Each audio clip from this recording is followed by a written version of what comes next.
Hai teman-teman, apa kabar nih? Pastinya luar biasa ya. Kenalin, nama aku Nima Clarissa Pinam dari Universitas Pendidikan Ganesha, Fakultas Ilmu Pendidikan, Program Studi Teknologi Pendidikan. Nah, kali ini aku mau berbagi pengalaman nih buat kalian, yaitu mengenai pembelajaran mata kuliah pengembangan sumber belajar. Ya, pada kali ini aku mau menjelaskan pada bagian konsep dasar pengembangan sumber belajar. Yuk, disimaknya teman-teman. Mohon maaf jika ada salah kata. Nah, yang pertama, aku mau menjelaskan mengenai definisi dari sumber belajar.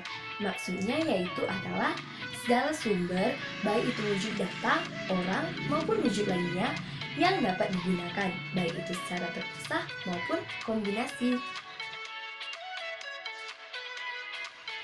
Adapun tahap perkembangan sumber belajar yaitu yang pertama adalah praguru, di mana pada saat itu keluarga ataupun alam sangat berperan sebagai sumber belajar untuk masyarakat ataupun manusia.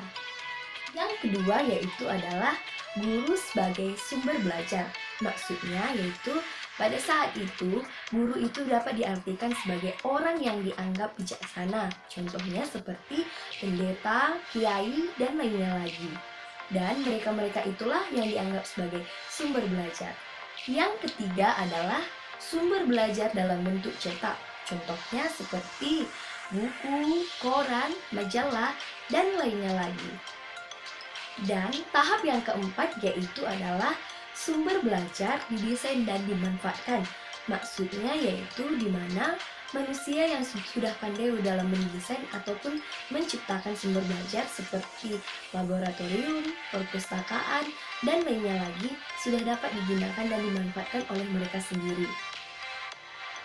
Tahap kelima yaitu tahap perkembangan sumber belajar, teknologi, dan komunikasi, yang dimana juga kita rasakan sendiri bagaimana tahap perkembangan sumber belajar melalui teknologi. Contohnya seperti buku digital, jurnal online, dan lainnya lagi. Dan seperti ini juga penggunaan internet sudah digunakan oleh masyarakat ataupun mahasiswa ataupun siswa.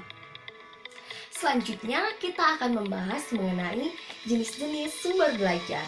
Yang pertama adalah berbasis teknologi. Maksudnya yaitu sumber belajar yang sudah melibatkan peran dari teknologi. Contohnya seperti e-book, modul, jurnal online, dan lainnya lagi yang melibatkan teknologi dan juga yang melibatkan fasilitas internet.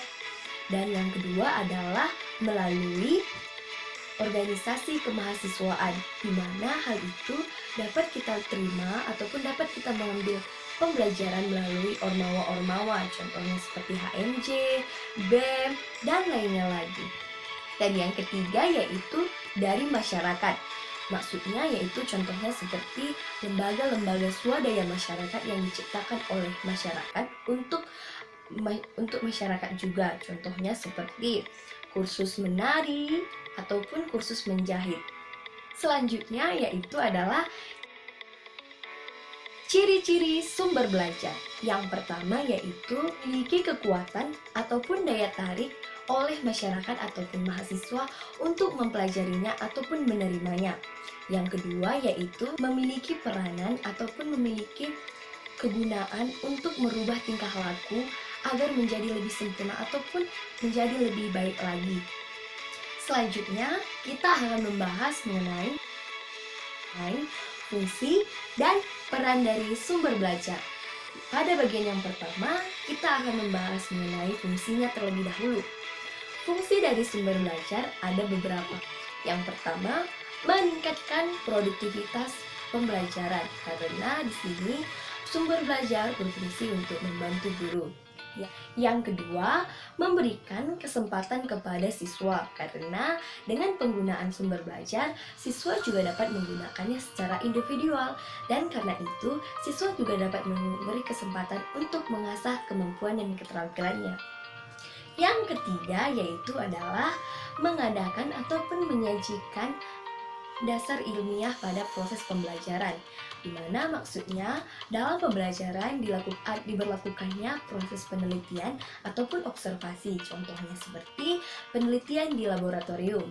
Yang keempat yaitu adalah sumber belajar dapat mengurangi proses belajar yang sifatnya abstrak ataupun verbal, sehingga proses pembelajaran itu dapat secara luas. Contohnya seperti mahasiswa ataupun siswa dapat belajar dengan cara tidak hanya mendengar materi, tetapi juga dapat melakukannya dengan praktek, sehingga mahasiswa dapat memiliki pengalaman belajar yang lebih luas. Dan yang kedua, kita masuk pada peran sumber belajar. Ada 3 peran sumber belajar. Yang pertama yaitu adalah sumber belajar individual, di mana maksudnya yaitu adalah sumber belajar memberikan kesempatan kepada siswa ataupun mahasiswa untuk meningkatkan kemampuan individunya ataupun meningkatkan kemampuannya secara individual. Yang kedua adalah sumber belajar klasikal, di mana guru lah lebih yang berperan terlibat besar dalam proses pengembangan sumber belajar. Dan yang ketiga adalah sumber belajar kelompok. Maksudnya yaitu dengan melibatkan sumber belajar, mahasiswa juga dapat melibatkannya secara kelompok, sehingga tidak hanya sendiri dan juga dapat berbaur dengan teman-teman yang lainnya lagi. Selanjutnya, kita akan membahas mengenai kriteria sumber belajar.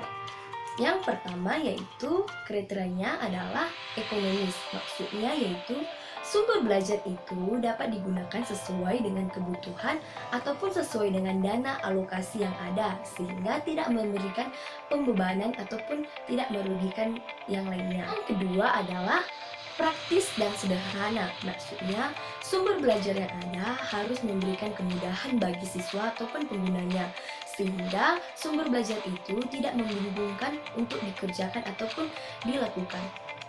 Yang ketiga adalah mudah diperoleh. Maksudnya yaitu sumber belajar yang ada harus mudah dicari ataupun penggunaannya dapat diakses dengan mudah oleh penggunanya, sehingga penggunaannya dapat dilakukan secara efektif dan tidak menyulitkan untuk penggunanya. Yang keempat adalah kompleksibilitas dan fleksibel. Maksudnya yaitu penggunaan dari sumber belajar itu tidak harus mengikat pada satu tujuan saja, tetapi bisa beragam-ragam ataupun berkolaborasi, sehingga penggunaannya itu dapat diterapkan dengan mudah. Nah, sekian ya teman-teman pengalaman aku mengenai pembelajaran mata kuliah pengembangan sumber belajar pada bagian konsep dasar sumber belajar. Dan dapat disimpulkan bahwa melalui pembelajaran ini kita dapat mengetahui mengenai pertama, pengertian dari sumber belajar. Yang kedua, tahap perkembangan sumber belajar. Yang ketiga, ciri-ciri sumber belajar.